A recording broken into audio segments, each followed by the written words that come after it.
Bonsoir tout le monde, alors je fais une petite vidéo complémentaire par rapport à la dernière que j'ai faite parce que j'ai fait une grosse erreur et j'ai deux trois petites précisions aussi à apporter.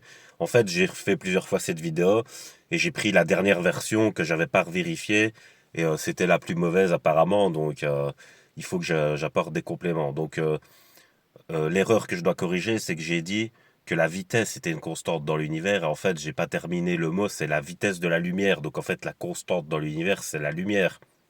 C'est ça que explique l'équation d'Einstein, quoi. Et donc, je répète ça parce que c'est important, c'est que quand on rayonne de la lumière, on rayonne des photons qui n'ont pas de masse, et pourtant on perd de la masse, tu vois.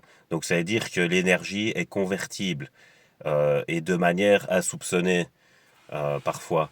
Donc, par exemple, quand je parle, euh, il y a des vibrations qui se font et ces vibrations sont captées par l'ouïe et c'est traduit par le cerveau, tu vois. Donc c'est pour ça qu'on peut se parler. S'il n'y avait pas de vibration, le son pourrait pas se transmettre et donc on pourrait pas se parler au travers du son, tu vois. Donc ça c'est aussi important. Donc il y a de l'énergie même dans le fait de parler. Et quand on parle, on perd de la masse, même si c'est insignifiant. Ça doit se chiffrer vraiment dans des chiffres très bas, mais c'est le cas quand même, tu vois. Donc voilà, c'était pour la première partie. La seconde partie, j'ai parlé de Lavoisier, mais je l'ai pas fait correctement. C'est-à-dire qu'il y a une phrase qui est au axe, je pense, parce qu'elle dit rien ne se perd, rien ne se crée, tout se transforme. Et en fait, rien ne se crée, ce n'est pas vrai parce qu'il y a des apparitions et des disparitions. Donc euh, il y a des choses qui se créent. Par exemple, avec le collisionneur de particules, quand tu fais collisionner des particules, ça crée des nouvelles particules, tu vois. Donc ça, c'est aussi important de le souligner. Ce que j'ai oublié de dire, c'est les changements d'état. Par exemple, Lavoisier, il a changé le regard qu'on a sur le monde parce qu'en fait, quand tu regardes les apparences, tu vois des objets solides, tu vois des objets liquides ou du liquide et t'as le gazeux, mais le gazeux, il est déjà dans les paramètres cachés parce que le gazeux, bah, tu le vois pas forcément. Donc, par exemple, le vent, tu le sens, mais tu le vois pas, tu vois. Donc, ça, c'est les différents états. Et en fait, on remarque que tous les corps peuvent changer d'état.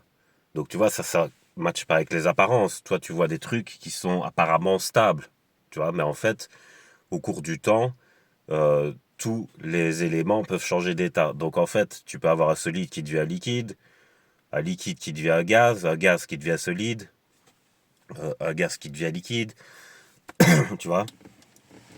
Et j'aurais peut-être oublié un, le liquide qui devient gazeux. Enfin bref, voilà. Et donc, le monde n'est pas comme on le voit dans ses bases physiques. C'est-à-dire que tu peux assembler des particules et les désassembler. Donc en fait, ça te donne un peu une vision à la Matrix, où c'est que du codage comme ça, tu vois, comme on le voit dans Matrix, c'est du codage fait en vert comme ça. Et donc tout est codé dans notre environnement parce que les particules s'assemblent selon des schémas différents, tu vois, mais à la base, c'est que des particules assemblées, tu vois. C'est pas, c'est comme quand on touche ici. Pourquoi les deux mains passent pas à travers l'une de l'autre? Voilà, les gens se posent peut-être pas la question, mais pourquoi quand on touche quelque chose, on passe pas à travers? Parce qu'en fait, au niveau magnétique, il y a une répulsion des particules, et donc elles se repoussent, tu vois. C'est comme avec des aimants. Et donc c'est pour ça que ça contre.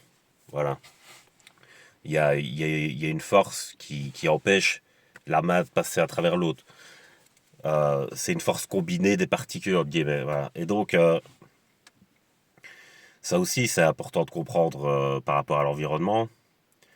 Et puis, j'avais peut-être un dernier truc à dire.